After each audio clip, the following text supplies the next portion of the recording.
Se encuentra acá en estudios el asambleísta independiente Juan Gonzaga. Importante saber qué rumbo va a coger la Asamblea Nacional ahora luego de los resultados, luego de conocer los resultados adversos para el gobierno en la consulta popular. Ya ayer se dio el primer pleno. ¿Cuál fue el ambiente, asambleísta? Buenas tardes, bienvenido. Gracias, Paul. Muy cordial por la invitación. A ver, yo creo que aquí tenemos que tener una lectura clara de lo que ha pasado y en relación a lo que pasó el día de las elecciones y lo que vendrá. Ayer ya fue un escenario que nos permitió en algo tener una muestra. Y tú puedes ver que en relación a la proposición de la agenda nos generó mayor incidente. Pero en relación a los tres cambios de orden, tú ya puedes un poco verificar cuál es la sintonía, un poco para decir sí o no. Y puedes dar cuenta que en lo numérico superaron los 77 votos respecto de estas pretensiones. Entonces me parece que un antes y un después del proceso eleccionario no ha generado alguna variación en la Asamblea, es decir, se mantiene en este caso una mayoría superior a los 77 votos, que es concurrente respecto de las proposiciones que tiene en este caso la bancada de ADN. ¿Pero cree que la dirección, la estrategia debería cambiar, tomando en cuenta que estos resultados tampoco le dicen un sí absoluto y una aprobación a la Asamblea Nacional? No, debe tomar en cuenta a los legisladores que hay una molestia de los ecuatorianos hacia el legislativo. Por supuesto que sí. Yo creo que en todo caso esta reflexión que pasó, una experiencia para todos los que estamos relacionados con el quehacer de la política, está orientada precisamente a que no existe gobernabilidad sino en función de intereses. Y pareciera que en verdad quien define la agenda en el legislativo, lógicamente nace de una proposición del ejecutivo y se genera en función del accionar que tiene el legislativo. Lo que no tenemos claro en el accionar nuestro es que no hay una agenda consensuada, no hay una agenda de legislación, no hay una agenda de fiscalización que permite en todo caso generar esta conexión y este proceso de gobernabilidad. Muchas de las propuestas que nacen son precisamente del bloque de ADN o de quienes están como aliados. Entonces genera la concurrencia de una mayoría, más no respecto de proposiciones que en todo caso son bien encaminadas respecto de RC con la pretensión de generar procesos de fiscalización. Oiga, es preocupante lo que acaba de mencionar y hoy en la mañana también estuve hablando de este tema con el asambleísta Otto Vera y coincidía de igual forma en esta narrativa. No hay una agenda legislativa. Al igual que no hay una agenda en temas de seguridad, de salud, económicos por parte del gobierno. Es decir, están trabajando al minuto, a lo que va llegando, a lo que va sucediendo, a lo que va ocurriendo al día. Por supuesto que sí. Yo creo que en todo caso aquí hay una ausencia, ¿no?, respecto de la determinación de las prioridades que debemos tener, más allá del marco que nosotros hemos cumplido, ¿no?, en generar una validación de una agenda que fue propuesta en este caso por el presidente y validada en este caso por el bloque de ADN respecto del desarrollo de varios cuerpos legales, pero que alguno de ellos tenga un poco de relacionamiento con esta necesidad actual en temas de seguridad, en temas de salud. Me parece que no hay una destinación en la cual podamos preestablecer que esa es la prioridad en la que debemos generar en este caso la operatividad de la Asamblea. Y sí, claro, yo creo que en esto también hay que hacer un poco de mea culpa respecto del accionar en lo que significa el escenario de la fiscalización, porque es ahí finalmente donde descubrimos en este caso las debilidades que podamos tener dentro de lo que significa el funcionamiento de la administración pública, que es evidente que en algunos temas sí merece, ¿no? Más allá de que el tema sea de iniciativa de RC o de ADN, creo que la propuesta debería ser en un entendido general, porque el tema de salud no es de una persuasión únicamente de los dos bloques, sino de un problema que tiene todo el país. Y eso lo que manifestaba también es algo muy importante, los procesos de fiscalización, ¿cómo van a avanzar si la mayoría tiene ADN, el bloque oficialista? Y hay investigaciones importantes que creo que se deben realizar en el legislativo, caso Porsche, el caso Progen, que también se ha estancado lamentablemente, y otros casos que vinculan a ministros del gobierno nacional. Y eso es lo que también nos genera mucha preocupación, que estos casos en el legislativo se estanquen y queden ahí porque tiene ADN la mayoría absoluta. Por supuesto que sí. A ver, hay una determinación respecto de lo que debemos hacer, ¿no es cierto? Creo que va determinado por la acción, pero el otro también tiene mucho que ver con la omisión de lo que debemos hacer. Entonces, esta dualidad de funciones que nos corresponden, ¿no?, creo que más genera un poco de preocupación en la omisión. Y la omisión generalmente nace porque las propuestas, como son promovidas, en este caso en materia puntual de fiscalización, vienen de IRC, lógico, se genera esa determinación a nivel de números para decir esos temas no pasan. Y si pasan, pasarán en relación a cómo se pueda complementar o adecuar a mi entendimiento. Entonces yo creo que respecto de los fines, ¿no? De fiscalizar todos los actos que puedan generar incidencia y conmoción social a nivel de todo el país, creo que más allá de cualquier cuestión partidista es de que debemos mancomunar el criterio, porque para eso es básicamente el funcionamiento del Parlamento. No todos van a justificar o van a legitimar o deslegitimar cualquier acción, sino que precisamente para eso están los de RC, los independientes, un poco para generar este criterio dividido sobre alcances que de pronto no los pueden hacer porque no les conviene, y nosotros tenemos que dar la claridad de las luces para hacer ver cuál podría ser el factor que determine en este caso respecto de las falencias que pueden existir dentro de la administración pública. Oiga, todo proceso electoral adverso al gobierno nacional ha pasado en estos últimos años, obliga a refrescar, a hacer cambios en el gabinete ministerial. Lo ha hecho el presidente, pero ha recibido un montón de críticas también, porque en vez de refrescar, simplemente fue reorganizar. Es decir, algunos ministros pasan nuevamente a sus cargos donde estaban precisamente trabajando. La ministra Rovira, el ministro Harold Urbano, no es un refrescamiento, sino básicamente es como el juego de la silla, se han cambiado nuevamente de puestos. A ver, yo creo que aquí el presidente debe hacer una especie de mea culpa, una especie de un proceso que le genere una reflexión profunda de lo que pasa en el país. Creo que ese antes quedará en el pasado en relación a la respuesta que le da el pueblo ecuatoriano. Pero después tiene que generar una especie de conciliación, una especie de un gran diálogo nacional en donde podamos generar las coincidencias y dejar de lado las diferencias. Y para esto es indispensable que en el funcionamiento de quienes tienen este nivel de asesores, de subsecretarios, de secretarios, sus gobernadores, los representantes en todos los grupos colegiados, puedan mantener una coherencia respecto del discurso que tiene, porque de pronto nosotros podemos percibir de que el presidente tiene buenas intenciones, pero el nivel que le rodea no le permite generar precisamente la materialización de estos propósitos. Y cuando hacemos un cambio, no significa un reencauche respecto de quienes ya están cumpliendo esta función, sino que más bien debe ser otro tipo de perspectiva, otro tipo de actores políticos. O un reacomodo, ¿no? Porque básicamente no es un refrescar el gabinete, sino un reacomodo de los ministros. ¿Qué expectativas tiene usted del ministro de Gobierno? ¿Ha visto sus intervenciones radiales? Vea, yo siempre digo zapatero a tu zapato.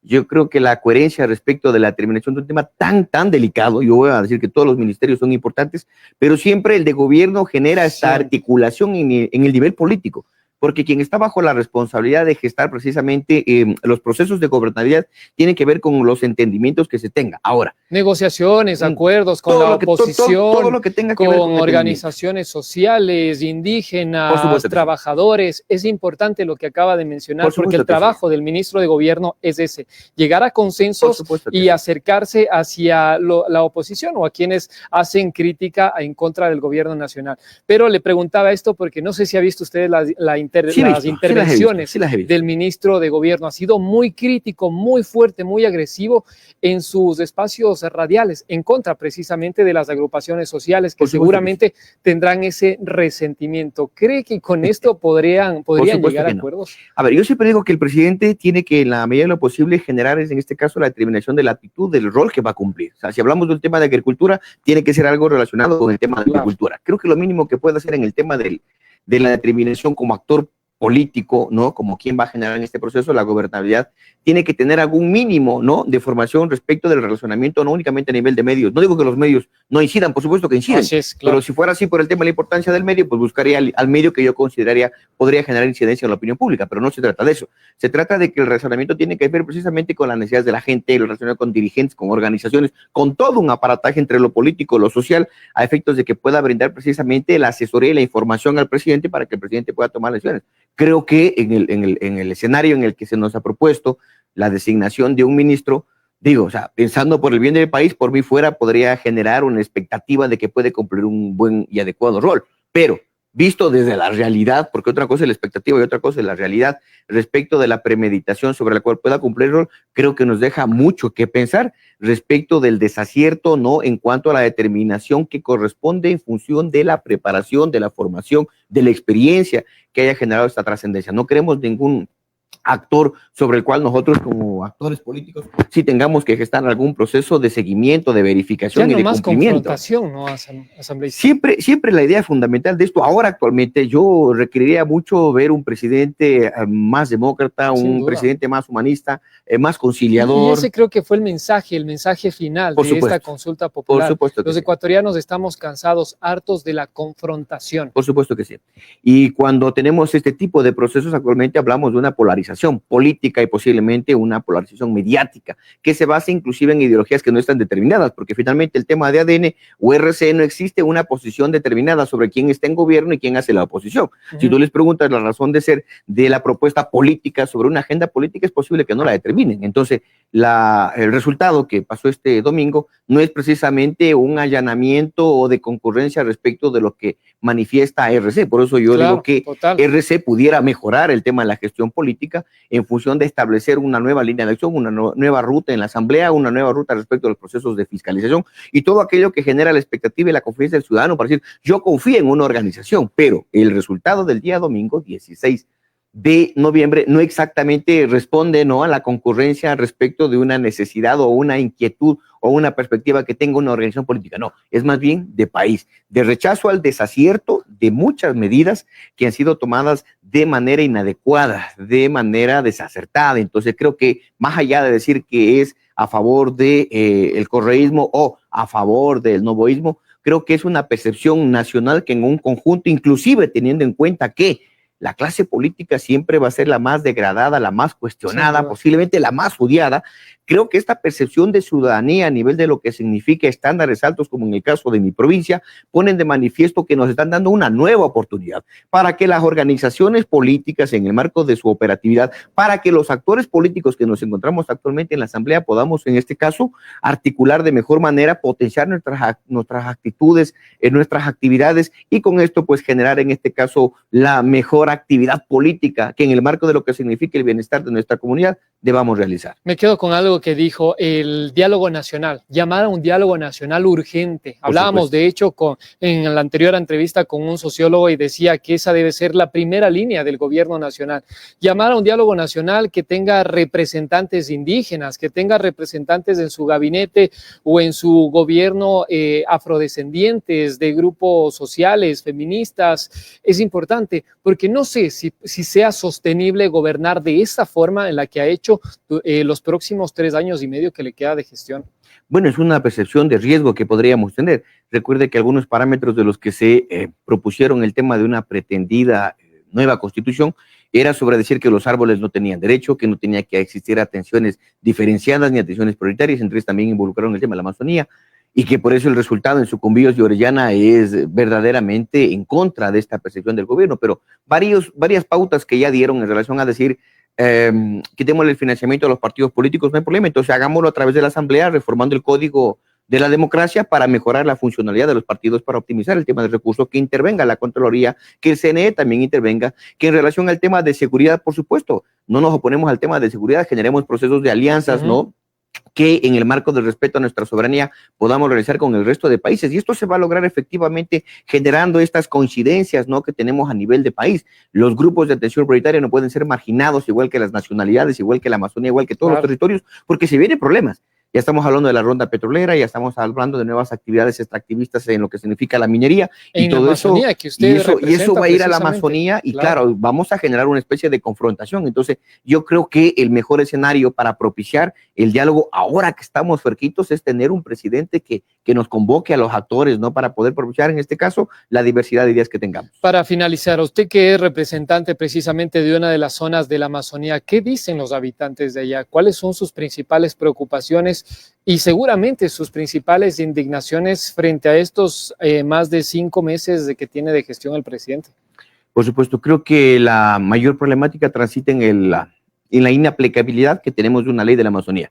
Si bien es una ley, un estatuto jurídico que determina derechos privilegiados, diferenciados, no quitamos tampoco la determinación sobre la aplicación del principio de igualdad para todo el país. Sin embargo, somos la zona más pobre, las provincias más pobres del país están en la Amazonía, tenemos la alta contaminación que genera el grado o el porcentaje más alto de incidencia de las enfermedades cancerígenas, ¿no?, creo que toda la complementación de aquello requiere que podamos ser visibilizados por parte del gobierno. Vial, y lamentablemente, lamentablemente, y alguna vez lo escuchamos al presidente dentro del proceso de campaña que refería que Sucumbíos, Zamora y Santo Domingo son las provincias que han generado mayor desarrollo, incluidas las nacionalidades. Y yo había dicho, no, hay un desacierto, tiene información posiblemente equivocada, y le hago saber, señor presidente, que ni siquiera tenemos carretera para llegar allá al Lago Agrio, precisamente por la actividad regresiva que tiene en este caso el río Coca y el río Loco, que genera la afectación, pero se había indicado, ¿no?, de que estos datos posiblemente no están relacionados con la realidad. La Amazonía requiere una atención preferente, priorizada y diferenciada,